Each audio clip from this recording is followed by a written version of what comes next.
효율적으로 전진하라. 네, 안녕하세요. 효준국어의 장혜윤입니다. 오늘은 두 번째 단원, 두 번째 챕터 고전 산문에 대해서 공부해 보도록 하겠습니다. 여러분 드디어 고전 시가와 현대시 선생님 원문으로 같이 묶었던 부분이 끝났고요. 이제 산문 부분은요, 사실 이렇게 같이 묶어도 잘 안 나와요. 그리고 좀 묶기도 애매한 부분이 있고, 그래서 선생님이 이 부분은 주제 통합적으로 묻지 않고 기존의 다른 교재들과 유사하게 고전 산문은 고전 산문, 현대 산문은 현대 산문 이렇게 나가게 되겠습니다. 자, 지금 개념 알기 고전 산문을 먼저 볼 텐데요. 상고시대의 산문입니다. 원시시대부터 통일신라까지 우리가 보통 여기를 상고시대 이렇게 얘기를 하는데요. 먼저 이제 설화죠. 사실 산문이라고 선생님이 얘기한 이유는 뭐냐면 우리가 주로 이 산문의 장르 중에 대표적인 게 소설인데요. 바로 소설이 나오지 않습니다. 소설은요, 많은 장르 중에서 조금 그래도 어느 정도 난이도가 있는, 레벨이 있는, 단계가 있는 그런 작품이죠. 그럼 제일 처음에는 뭐부터 시작하냐면 설화, 옛날 이야기부터 시작합니다. 설화. 설화를 쉽게 생각하면 뭐라고요? 옛날 이야기다. 자, 설화의 정의 볼게요. 한 민족 사이에 구전되어 온, 구전이 뭡니까? 입에서 입으로 전해져 내려온 이야기로 신화, 전설, 민담을 아우르는 말이다. 그래서 구전에 적합하고 단순하고 간편한 표현 형식을 가지고 꾸며낸 이야기다. 그래서 설화는 이야기구나, 옛 이야기구나.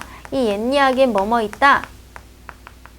종류를 굳이 나누면 신화가 있고, 신화는 뭡니까? 우리 그리스 로마 신화 생각해 보면 되죠. 신적인 이야기, 그쵸? 신성한 이야기. 그래서 우리 대표적인 거 뭐가 있을까? 뭐 단군 신화 같은 거. 그 다음에 이제 전설이 있습니다. 전설은 특정 지역에서 있었던 일.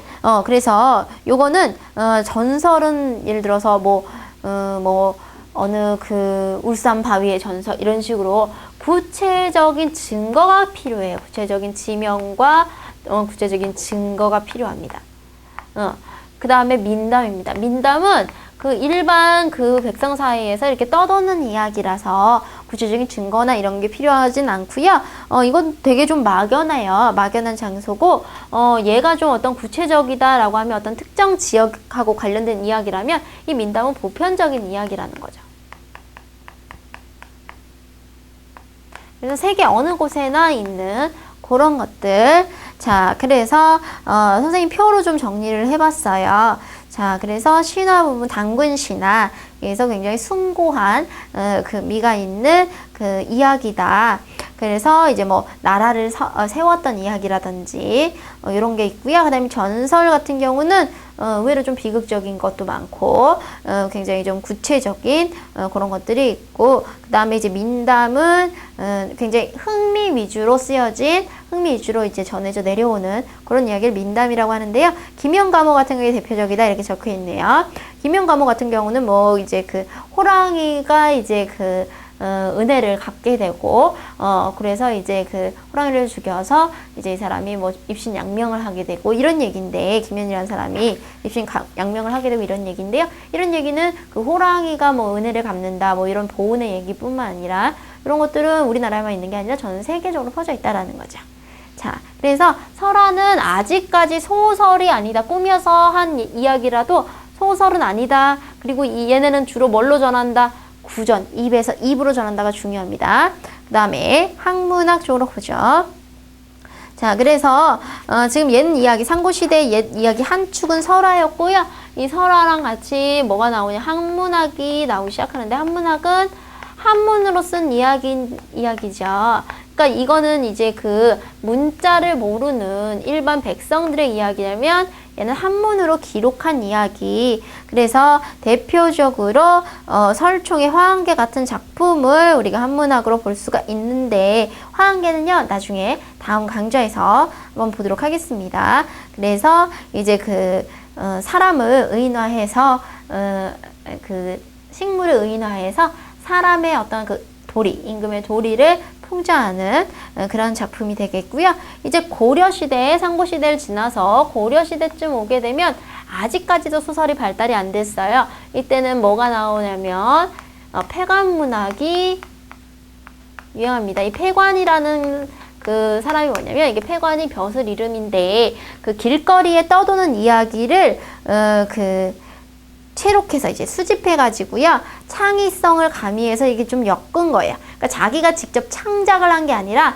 떠도는 이야기를 엮었다. 그래서 주요 작품에 이인노의 파한집, 최재의 보안집, 그 다음에 영홍폐설, 이규보의 백운소설 이런 것들이 폐관문학이다라는 거죠. 그 보안집은 파한집을 보완한다라는 의미에서 이제 보안집인데 이 폐관문학에서는 딱히 시험에 나올 만한 건 크게는 없는 것 같아요. 그 다음에 이제 소설이 나오기 전에 이제 나오게 되는 뭐냐면 가전이죠. 가전은 가짜 전기인데 우리가 전하면은 무슨 구성이라고 하냐면 일대기적 구성입니다. 일대기적 구성은 사람이 태어나서 자라서 그다음에 성장해서 결혼해서 출세해서 죽고 뭐 이런 내용 이게 일대기적 구성인데 가짜라는 거예요. 그러면 얘는 사람이 아니라요 누구를요? 사물을 사람처럼 뭐 했다? 사물을 의인화해서 쓴 가짜 전기예요. 그래서 꾸몄었다는 점에서 그리고 이제 사물을 의인화해서 이제 좀 뭔가 교훈을 주고 있거든요. 얘 목적이 뭐라고요? 교훈이 목적이에요. 그래서 좀 특별하긴 한데요. 얘는 아직 소설이라고 말하기는 좀 약해요. 자, 가전을 봅시다. 가전의 개념, 사물을 의인화해서 전의 형식으로 지은 교술문학이다. 특징, 일대기적 구성이라는 전의 특징을 사용하여 사물을 의인화하였으며 개인의 창작물이란 점에서 소설에 한층 접근된 형태다. 자, 이 설화 같은 경우는요. 누가 창작했는지 창작한 사람이 명확하진 않지만 가전은 누가 창작했는지가 명확해서 소설의 형태에 가까워지긴 하죠. 그런데 지금 이 가전 같은 경우는 형식이 있어요. 도입 부분이 있고요. 전개 부분이 있고요. 끝에는 사신의 평이라는 어떤 평가가 붙어 있어요. 그러니까 사물의 일대기를 구성하긴 했는데 어떤 그 평가 부분에 있어서 그 사물에 대한 어떤 평도 드러나 있고요. 아직 소설로서의 지금 형식이 완벽히 갖춰지진 않았어요. 그래서 의와 한계 보시면 설화와 소설의 교량적 역할 이렇게 하죠. 거기 별표. 교량이 뭐냐면요. 다리 역할을 한다는 거예요. 그러니까 옛날 이야기에서 소설로 가기까지가 너무 머니까 이 가전 약간 소설틱하면서도 옛날 이야기를 조금 다듬은 것 같은 그런 역할을 한다는 거죠. 됐나요? 그래서 설화에 비해서 인물, 사건, 갈등 이런 이야기를 구성하는 요소 우리가 이게 구성의 3요소죠. 그죠? 그 다음에 그런 것들을 좀 갖추고 있다라고 보면 되죠. 그런데 소설로 보기가 어렵다. 별표 치세요. 가전은 아직 소설이 아니에요. 가짜 전기. 자, 역사적 사실에 관념적인 나열, 독자성 확보가 미흡하다. 서술적인 형상화가 미흡한다. 그러니까 지금 다 미흡하다는 게 지금 주로인데 역사적 사실의 관념적 나열은 뭐냐면 관념이라면 머릿속에 있는 거예요. 굉장히요. 가전은 어려워요. 단어 자체가요. 기본 지식이 없으면 읽을 수가 없어요. 그래서 그 대중소설이 되기는 좀 어려운 점이 있고요. 그 다음에 소설로서의 형상화, 그 독자성 확보는 이제 지금 그런 거죠. 이 가전 자체로만으로 이해하기 어려워요. 왜 이런 걸 썼는지에 대해서 작가도 좀 고려를 해봐야 되는 면도 있고요. 서술적으로 발단, 전개, 위기, 절정, 결말 이런 소설의 구성을 갖추지를 못했죠. 그쵸? 그렇기 때문에 아직 소설로 완벽하게 보기는 어려워요. 자, 그러면 작품이 뭐가 있냐면 공방전, 국순전, 국선생전 있는데 우리는 다음 시간쯤 되나요? 공방전을 볼 거예요. 자, 공방전은 이제 뭐를 인간처럼 하는 거냐면 돈이요, 돈을 국순전하고 국선생전은 술이요. 그런데 국순전, 국선생전 같은 경우 보면 술을 가지고 인간처럼 얘기를 했지만 임춘이라는 사람은 삶이 조금 약간 불행했어요. 그때 시대를 잘못 만나서 자기를 알아주는 사람을 만나지 못했기 때문에 삶이 좀 부정적이어서 그런지 술의 역기능을 강조했고요. 이규보는 굉장히 그 무신난데 아주 잘 나갔던 문장가예요. 그래서 그런지 술의 긍정적인 기능을 좀 강조했어요. 그러니까 같은 그 제재를 가지고 글을 쓴다 하더라도 어떤 사람이 글을 쓰냐에 따라서 입장이 굉장히 달라질 수 있죠. 자, 그 다음에 조선 전기의 산문으로 갑니다. 자, 이제부터는 소설이 시작되죠. 이제부터는 소설이 시작됩니다. 그런데 소설이 시작되는데 아직 완벽히 발전은 아니고요. 무슨 소설? 전기소설, 기이한 소설이 시작합니다. 이 한문이 기이할 기자. 자, 기이하다는 건 이런 거죠. 막 갑자기 사람이 막 죽었는데 살아나고 이런 거 기이하죠. 자, 전기소설은 아직까진 한문소설 위주로 쓰는데요. 조선 전기에서는 특징 볼게요. 본격적으로 소설이 활성화되지 않았어요. 주로 어떤 인물이 나오냐면요. 제자가인, 아주 재주가 많고 뛰어나고 아름다운 사람, 평범한 사람이 안 나와요. 지금으로 따지면 드라마에서 누가 있어요? 재벌가가 있는 거랑 비슷하죠. 그쵸? 그러면서요. 결말은 주로 뭐예요? 해피엔딩. 물론 새드 엔딩도 있습니다. 그런데 주로 해피엔딩, 주제는 권선징악이 많아요. 착한 사람은 복을 받고 나쁜 사람은 벌을 받는 이런 구조가 많아요. 자, 그러면서 이제 전기소설이 많이 발달했는데 이 전기소설의 대표적인 작품이 뭐였냐면 바로 금오신화입니다. 금오신화. 이 전기소설의 대표적인 게 뭐다? 금오신화. 금오신화는 꼭 좀 기억하셔야 돼요. 여러분들 뭐 나중에 혹시 뭐런 퀴즈 프로그램 같은 데 나갈 기회가 있으면 금오신화는 종종 나옵니다. 상식적으로 아셔야 돼요. 우리나라의 최초의 한문 소설로 봅니다. 최초의 한문 소설. 뭐 이런 거 중요하죠. 최초의, 최고의 뭐 이런 거 중요한데요. 누가 썼다? 김시습이란 사람이 썼다. 이 김시습은요, 방외인이라고 일컫는데, 그러니까 메이저, 주류가 아니었어요. 그렇죠? 그래서 문단에 약간 이단화처럼 이제 주류 문학을 하던 사람은 아니었는데 이 사람이 지금 자기가 그 어떤 그 정치적으로 주류가 아니기 때문에 가슴에 울분이 되게 많을 거 아니에요. 그런 것들을 막 시에 쏟으면서 그리고 이제 그 좀 기이한 사상들을 어디다? 이 금오신화라는 한문 소설에 이제 그 표현을 한 거죠. 사실 중국의 전등설화를 조금 영향받은 게 있는데 그렇다고 그대로 베꼈다 그러면 되면 안 돼요.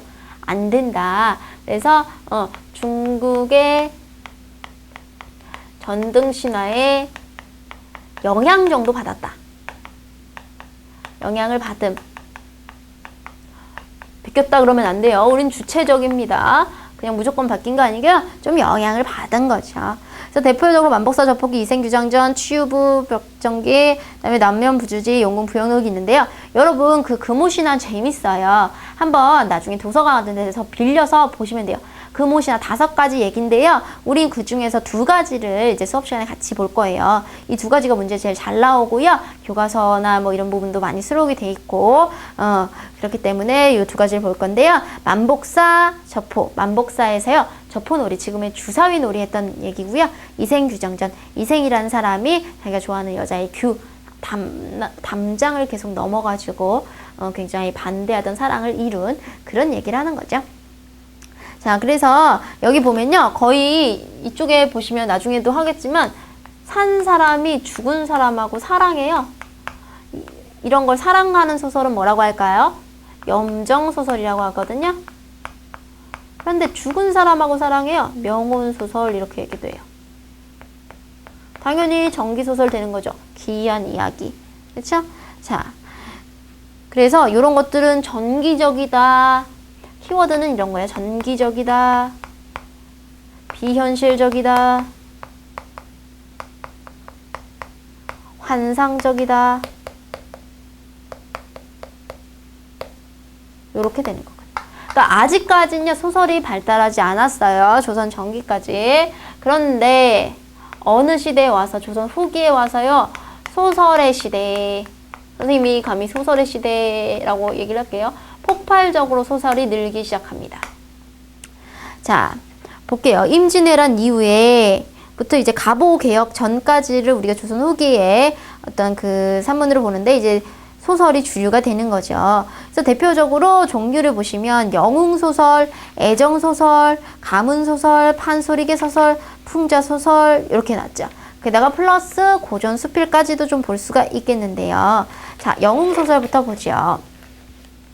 영웅의 이야기라는 거죠. 그러니까 이 소설의 시대 이렇게 얘기할 수 있는 건 17세기 넘어서 이제 근대화 되기 시작하면서 임진왜란 이후에 굉장히 소설을 창작하는 사람도 많아졌고 소설을 찾고 읽는 사람도 많아졌다는 거죠. 그러니까 그러니까 그 전에 이제 굉장히 좀 허무한 이야기 아니야? 라고 했던 사람들도 이제 좀 소설에 읽는 재미를 느끼게 되죠. 대표적인 게 이제 영웅소설인데요. 영웅소설에서 영웅의 일대기적 구조, 거기를, 형광펜을 막 진하게 치실게요. 이게 되게 중요해요. 그러니까 영웅은요, 이런 구조를 가지고 태어나고 죽는다는 거죠. 일단은 혈통이요, 고귀해야 돼요. 보통 집안이 아니에요. 그 다음에 탄생 자체가 막 아래서 태어난다든지, 갑자기 뭐 이렇게 뭐 기이하게 햇빛을 받아서 태어난다든지 아주 비정상적인 출생이고, 낳자마자 엄청 뛰어나요. 비범한 지혜, 능력이 출중하고, 그 다음에 어려서 위기를 겪고요, 죽을 고비를 이르는데 죽진 않아요. 영화 보세요. 총알 다 피하죠? 죽진 않아요. 주인공은 절대 죽지 않습니다. 그 다음에 그래서 구출해서 양육자를 만나서 위기를 벗어나고 다시 훌륭하게 자라는데 다시 위기예요. 그럼 그 위기는 다시 어떻게 돼요? 자기가 극복해야 되죠. 그래서 결국에는 승리자가 되더라. 이게 영웅 일대기의 구조입니다. 보통 이 구조를 다 따르게 돼 있어요. 그러니까 굉장히 스펙터클하죠. 처음에 뛰어나게 달았다가 이렇게 망했다가 이렇게 다시 올라갔다가 요 구조를 겪는다는 거죠. 자, 그래서 영웅소설은 대표적으로 남성 중심의 영웅소설로 되어 있는데요. 그 역사군담이라는 된 표 있죠? 표에서 네 번째 박시전을 좀 잘 보시면 박시전 별표 칠게요. 이 박시라는 여성 영웅을 중심으로 해서 나오기도 합니다. 선생님이 역사군담에 박시전을 굳이 넣은 거는 여성 영웅보다 좀 더 배경이 역사적인 게 좀 더 드러나기 때문에 넣었습니다. 이제 보통 중학교 이제 교과서쯤에도 많이 들어가 있는데, 이 사회문화적 배경이 병자호란이에요. 여러분 최종병기활이라는 영화 보셨습니까? 안 보셨으면 꼭 보시기를 추천을 해드리는데, 병자호란은 일단 지금 청나라가 우리나라한테 쳐들어와서 진짜 많은 사람들을 죽이고 볼모로 우리나라 사람들이 많이 잡혀가죠. 그때 많이 여자들이 이제 뭐 정조를 유린당하고 굉장히 안 좋은 일들이 많았었는데, 이 병자호란이 사실은 남자가 어떤 남성 중심의 가부장적인 사회로, 유교 사회를 좀 유지하면서 무능력하게 일어났던 전쟁 아니냐. 그것 때문에 오히려 우리가 여자들이 더 핍박을 받지 않았느냐라고 해서 가상이지만 여성 영웅을 설정해서 우리가 사실은 그 전쟁이 진 게 아니라 이긴 거야 라고 좀 가상으로 위로하는 그런 좀 작품이죠. 자, 그래서 박시정 같은 경우 꼭 한번 좀 보시기 바라겠고요. 그 다음에 애정소설이죠. 이제는 어떤 얘기가 좀 오고 가냐면, 옛날에는요, 집안에서 정해주면 무조건 결혼해야 되는데 무슨 사상이 조금씩 드러나기 시작해요. 자유연애 사상 같은 것도 좀 드러나기 시작하는 거죠. 그쵸? 그래서 이제 사랑을 해서 안 되는 사람들끼리도 뭐 사랑이 되는 거고, 신분에 제약이 있어도 사랑을 하게 되는 거고, 그래서 심생전 표에 보시면 이옥의 심생전 같은 경우도 신분제로 인해서 양반의 자자인 심생과 중인층의 처녀가 사랑할 수 없는데 사랑을 하면서 일어나는 어떤 비극적인 이야기, 이런 것들도 좀 다루고 있거든요. 그 다음에 이제 구운몽, 옥루몽 같은 경우 보시면 이제 뭐 애정소설이기도 하면서도 몽유소설, 그래서 꿈속의 꿈 이야기, 이런 것들도 좀 다루고 있고요. 그 다음에 가정소설이 나왔어요. 그러니까 이때 조선의 가부장적인 사회에 대해서 뭐하고 비판하고 그 문제에 대해서 이제 즉시하게끔 하는 그런 내용이 있죠. 그래서 대표적인 게 사시남정기인데요. 사시남정기는 좀 별표를 칠게요. 이 사시남정기가 사실 누구 얘기를 하고 싶었던 거냐면, 옛날에 숙종이 인현왕후라는 원래 본처를 버리고 장희빈, 첩을 이제 중정까지 올리게 되는 그 얘기였는데, 그걸 보고 이제 김만중이 그건 아니다, 조강지처 그렇게 버리는 건 아니다 라고 이제 좀 비판하는데, 그 왕한테 대놓고 비판하면 목이 잘리겠죠. 그래서 소설로서 그거를 의도적으로 좀 감추면서 풍자하기 위해 썼던 게 바로 사시남정기죠. 그 다음에 이제 판소리계 소설. 선생님은 간단히 언급을 하니까 여러분들은 하나하나 다 읽어보시기 바랍니다. 판소리계 소설은 판소리를, 그러니까 소리예요. 그러니까 노래를 소설로 정착을 시킨 건데요. 보통 이 판소리계 소설은 여러 가지 옛날 설화가들이 노래로 장단으로 불려졌다가 소설로 정착이 되는 거죠. 근데 이 판소리계 소설은 특이한 게 주제가 하나가 아니라 겉에 있는 표면적 주제가 있고요. 속 안에 이면적 주제가 있어요. 그리고요, 언어 자체도요, 한문투가 있고, 그 다음에 비속어 같은 게 있어요. 한문투 같은 경우는 보통 양반층이 많이 사용했던 거고, 비속어는 좀 피지배층이 많이 사용했던 거죠. 서민층. 이렇게 좀 이중적인 구조들이 있어요. 그러면서 굉장히 웃겨요. 무슨 미가 있다? 우리가 골개미가 있다 그래요. 골개미가 있다. 그러니까 비판의식, 풍자와 해악을 동시에 갖추고 있다. 이렇게 보시면 돼요. 여러분, 풍자와 해악의 차이는 뭐냐면 풍자는 약간 공격적인 웃음, 비판을 포함하고 있는 웃음이라면 해악은 약간 동정적인 웃음, 이렇게 보시면 돼요. 몸개그하는 웃음. 자, 그래서 이 판소리계 소설은 보통 이렇게 주제도 두 개고 어투도 이렇게 이중적으로 보통 이제 양반이 즐긴 게 아니라 서민이 많이 즐겼지만 양반도 같이 좀 판소리 즐겼다 이렇게 보실 수가 있는 거죠. 자, 그래서 판소리계 소설같이 또 이제 우리 봤는데 예를 하나 들어주면 이런 거죠. 거기 표에 춘향전 볼게요. 춘향전은요, 그 춘향이와 이몽룡의 그 변하지 않는 그 일편단심의 사랑, 그 변사또가 수청을 안 되면 죽여버리겠다고 해도 변하지 않는 어떤 남녀간의 사랑을 얘기하고 싶은 건데 그 이면을 봤더니 사실은 누구다? 변학도라는 사람한테 수청을 바치지 않겠다는 어떤 그 서민의 저항, 그 다음에 이제 그 이몽룡 같은 양반에게 시집가서 신분을 상승하겠다는 신분 상승의 욕구, 이런 것들이 좀 있는 게 아니겠느냐. 이게 이면적인 그 주제죠. 그 다음에 여기 적벽가를 하나 볼게요. 별표 칠게요.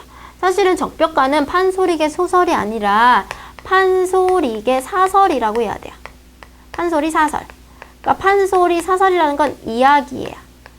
그러니까 보통의 경우는요, 판소리가 소설로 정착이 되는데 얘는 안 그래요. 얘는 그 소설 삼국지연이,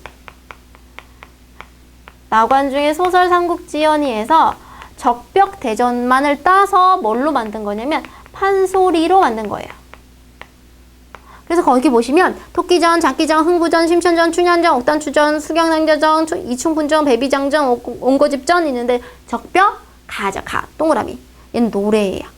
그래서 사실 그 적벽대전 같은 데 보면 삼국지연이 보면은 누구에게 관심이 있냐면 조조, 그 다음에 뭐 송권, 유비, 제갈공명 이런 영웅들의 이야기만 나오지 그 밑에 하층민의 얘기는 안 나오죠. 근데 이 적벽가에서는요, 누구요? 적벽대전 앞두고 있는 그 군사들이 서름을 막 뱉으래요.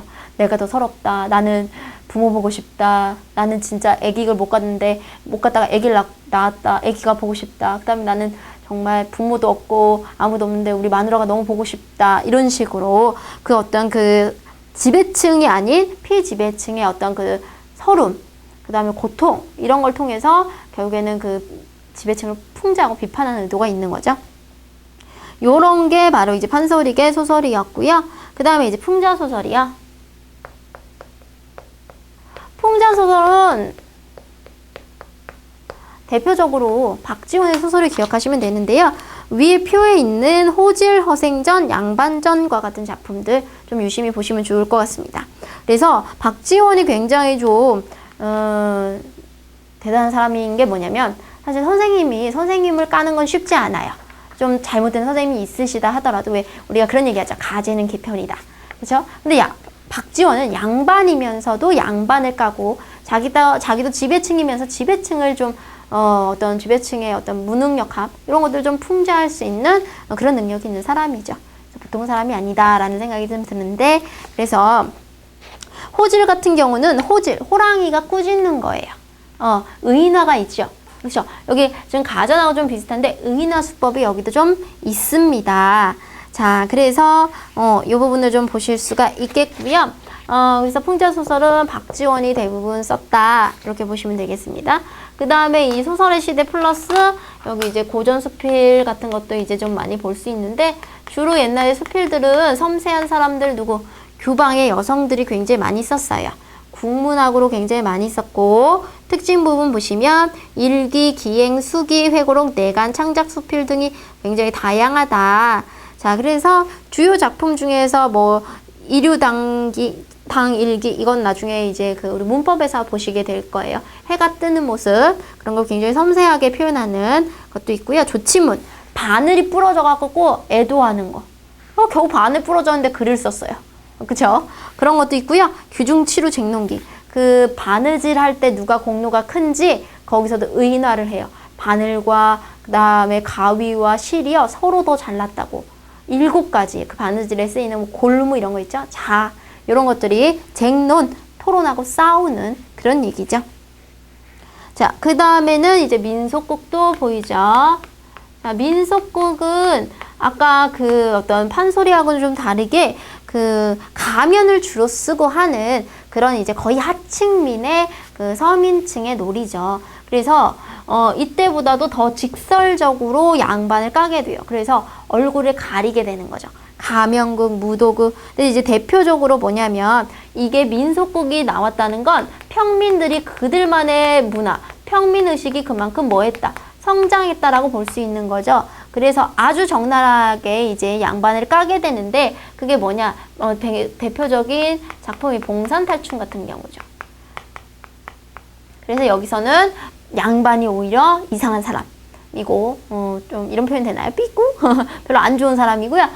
이제 말뚝이가 좀 그 양반을 조롱하고 요런 사람으로 나오죠. 그래서 옛날에는 희한한 게 뭐냐면 저희가 마당놀이라고 해요. 우리는. 그래서 무대와 객석이 구별이 없어요. 그래서 언제라도 누구라도 이렇게 들어올 수 있는 이런 좀 개방적인 구조에서 이제 극을 했었다. 이렇게 보시면 되겠습니다. 자, 여기까지가요. 지금 선생님 고전 산문에 대한 이론 얘기였습니다. 이제 작품을 좀 보면서 실제로 고전 산문이 어떻게 발달되어 왔는지를 좀 볼 거고요.